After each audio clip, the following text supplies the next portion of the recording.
Hey guys, I just want to give you guys some background information that's going to be really helpful as we get into our novel, especially since right now we're doing it in the online platform.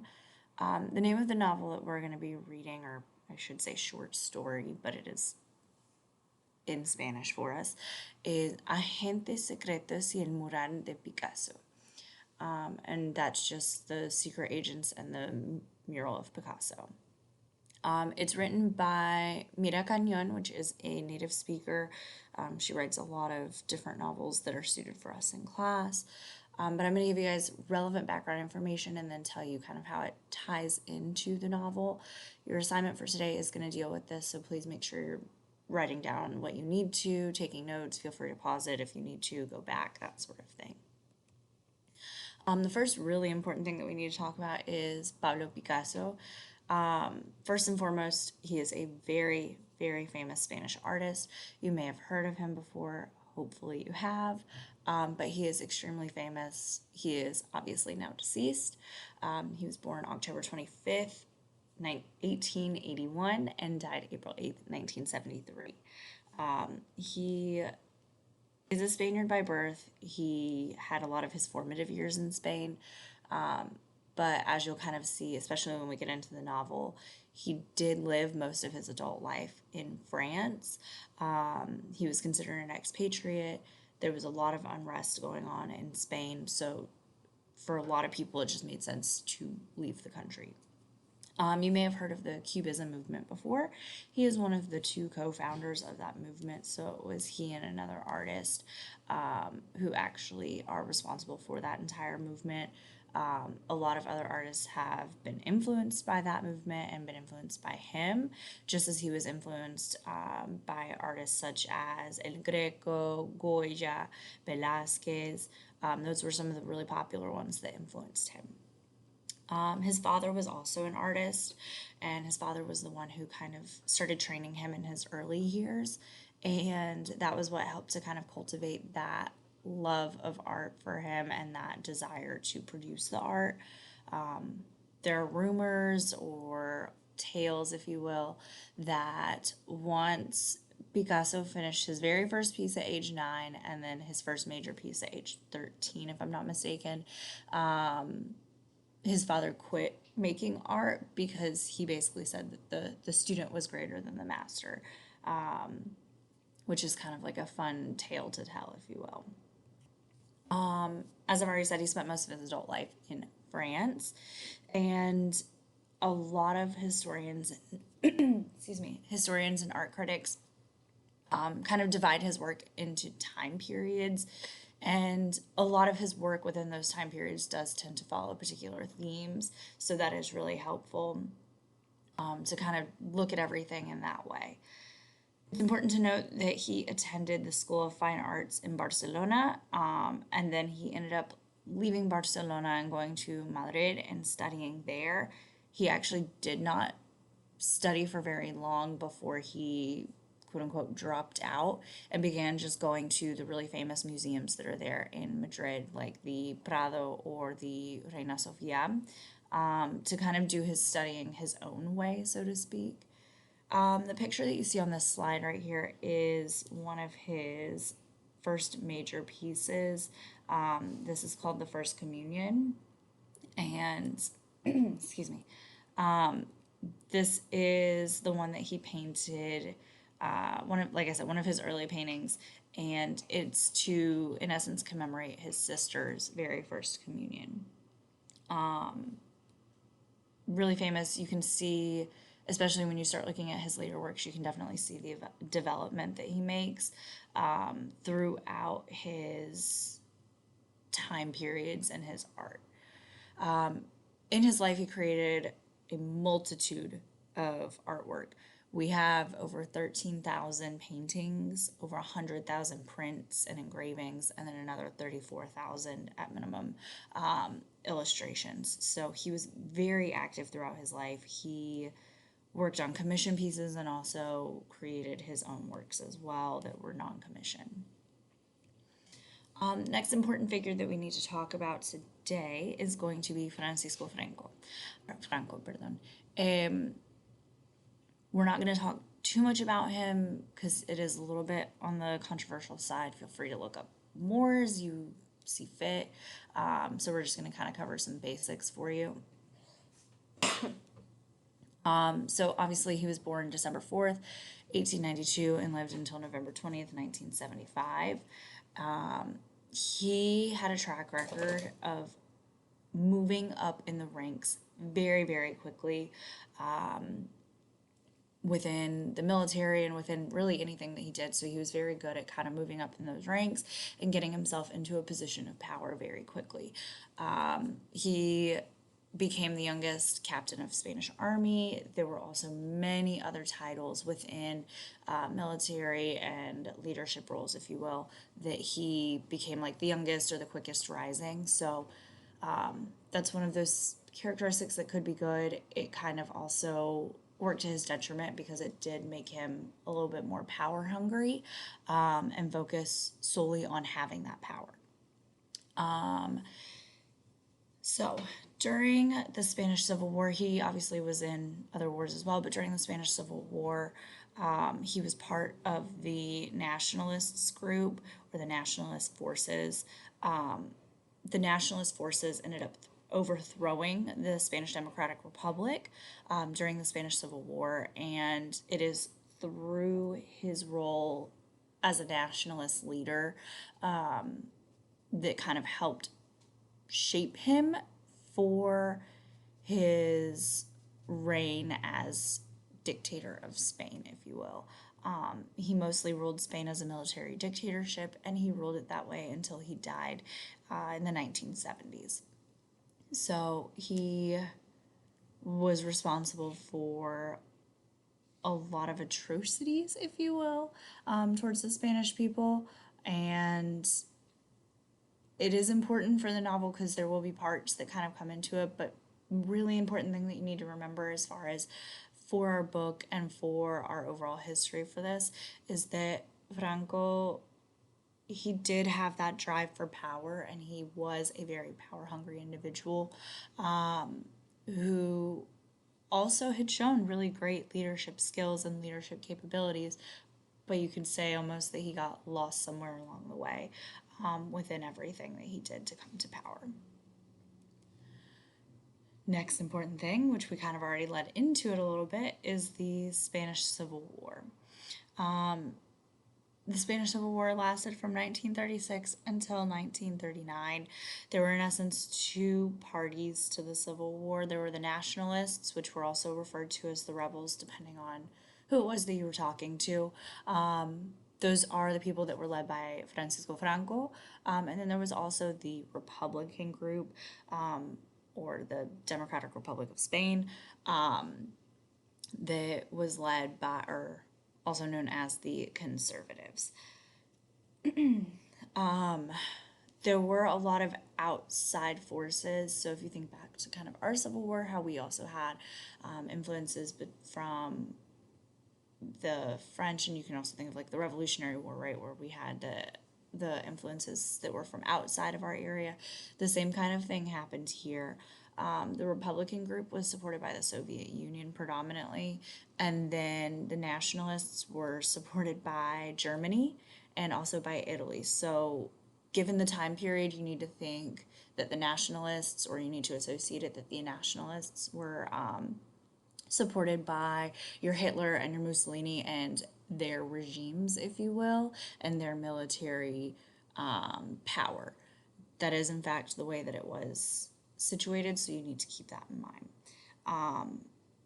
This war lasted for roughly the 3 years, and there was a lot of economic unrest heading up to this, leading up to this. They were coming off of a depression, so there was a lot of unrest. A lot of people were unhappy. A lot of people wanted changes, and this kind of stemmed from that, from either the changes weren't happening fast enough, the changes weren't happening the way that people wanted them to happen. So you mix all of that in with coming off of a world war, coming off of a Great Depression, and then now people are just uneasy, war can happen, and it kind of starts out this way for you. A really important town, at least for us right now, is going to be the town of Guernica, which is going to be in northeastern Spain. Really important that we need to remember with this town and with this city is that the nationalists, once again led by Franco, and also working with Germany, specifically Nazi Germany, bombed the town of Guernica for over 2 hours straight. They just kept dropping bomb after bomb after bomb after bomb. And this wasn't so much because that town or that area had done anything that was of particular note, but it was being used as a practice in order to be able to bomb larger cities. This city was not crucial as far as the like military strategy goes. This city was not crucial as far as trade goes. It was one of those ones that was kind of more off the beaten path, but allowed for them to practice their different strikes and strategies as they saw fit. So it was bombed, like I said, for over 2 hours straight. There were so many victims of that bombing, and it's so terrible. Like, I don't think I can describe to you guys how terrible that was. The amount of people that died just for being in a city that was kind of off the beaten path that allowed for them to be bombed in that way. Also, keep in mind, since there was a civil war going on, it was mostly women and children in that city. It wasn't a lot of men. It was mostly women and children. There were some elderly people, but most everybody else was either off trying to fight for one of the two sides, or they had tried to flee. So keep that in mind, that it wasn't just people, that it was a military hub and that sort.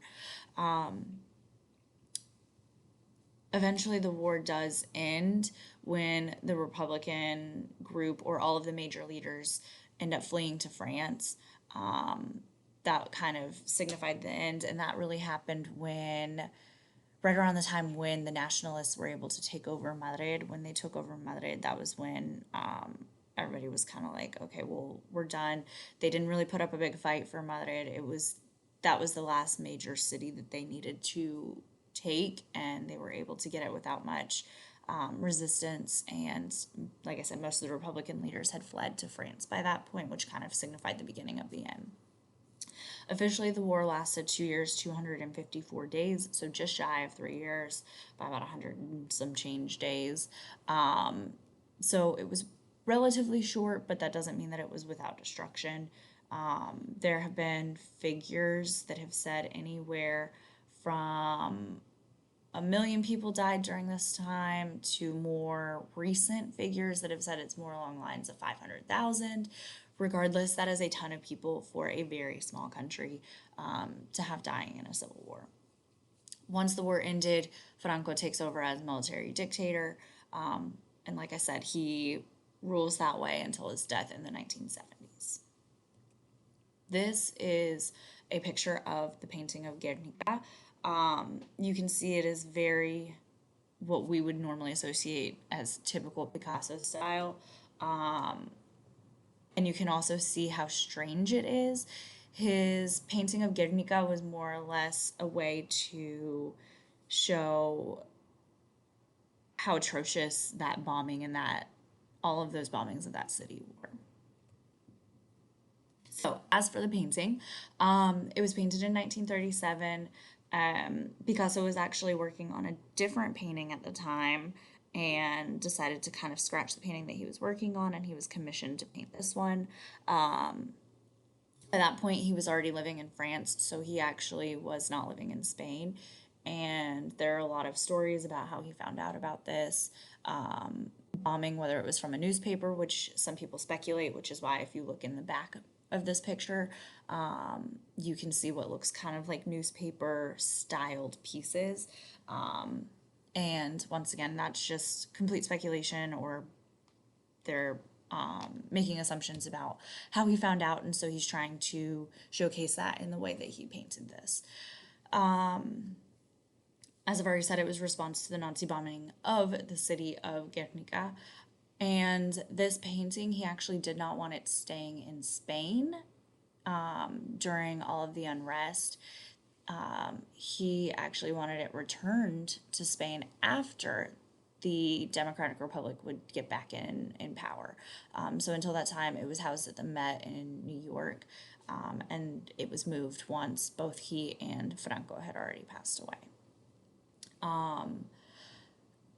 The colors for it are all really dark grays, blacks, whites. There are some light grays to kind of add dimension, but that kind of helps show how impactful everything was. There's also stories that because he was allowing a photojournalist to take pictures of him while he was working on this, all of the pictures obviously came out in black and white because of the time period.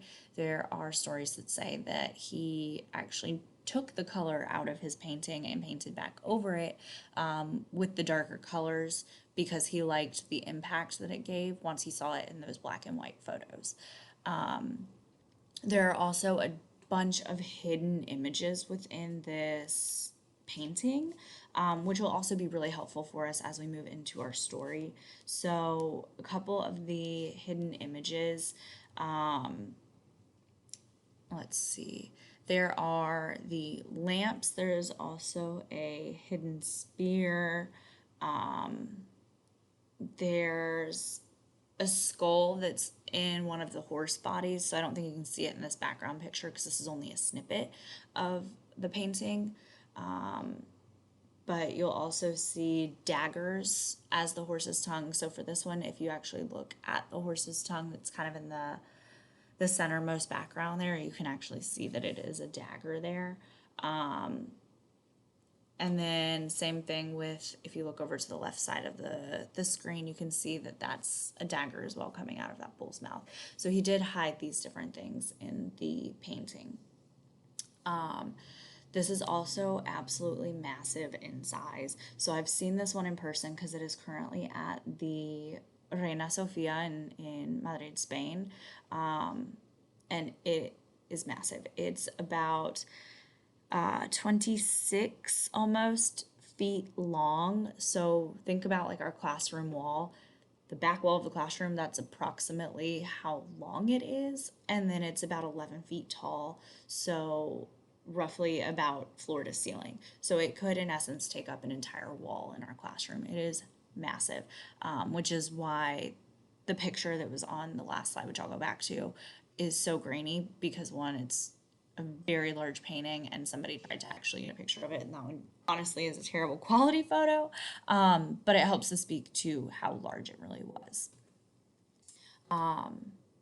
So it was very difficult to move from Paris when he did it for the international exhibition, all the way to New York, and then from New York back to Spain once they finally got the Democratic Republicans back in place.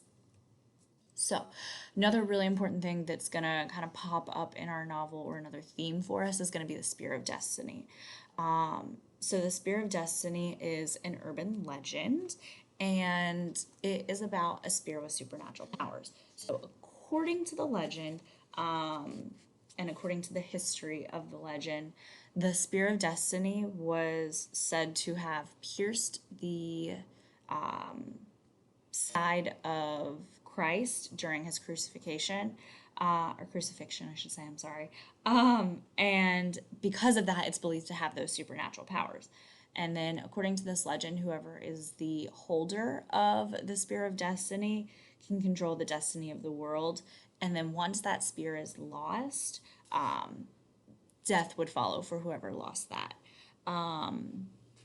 There was King Louis the Fourth in France, not French. He actually had said that he bought that spear during one of his crusades, and that it suddenly disappeared in about 1789 after he had it on display. There really hasn't been a lot as far as like resurfacing rumors or legends, but that it kind of disappeared without a trace. And then, kind of tying it back to World War II kind of element, we all know that Hitler, he confiscated a lot of artwork and different relics and such. So those rumors about where the spear was and how to find it and where we would be able to find it started resurfacing during like the Spanish Civil War era and then moving into World War II, kind of reigniting that search because according to the legend, whoever holds that spear is able to control the destiny or the fate of, in essence, the entire world, but on a smaller scale of their area. So if they're trying to win a war, according to that legend, they will be able to win that war and get everything that they want and make everything that they want to happen. So it's really interesting, and we're going to see that in the little novel as well. So our novel, it's important to note that it is historical fiction, so obviously the characters are going to be fictionized. A lot of what they say is going to be fictionized, but it is blended in with the elements of the Guernica painting, bringing in history of Picasso, bringing in the legend of the Spear of Destiny. And then it's going to be situated in the Spanish Civil War era. So then that's kind of where Franco comes in, and we'll see how those pieces kind of help to intertwine. They also use Picasso's Guernica to kind of explore the search for the Spear of Destiny or La Lanza, because that is what they're searching for, right? At the end of the day, whoever has it, they get to control the destiny of the world. Therefore, we're searching for it so that we can have the outcome that we are looking for. And then it also utilizes both the Spear of Destiny legend and the Guernica painting to kind of introduce the idea of Franco's regime. You will have an assignment on this, so hopefully you guys took some notes. Feel free to go back through, watch it, take your notes again, pause, rewind, do whatever you need. Have a great day, guys.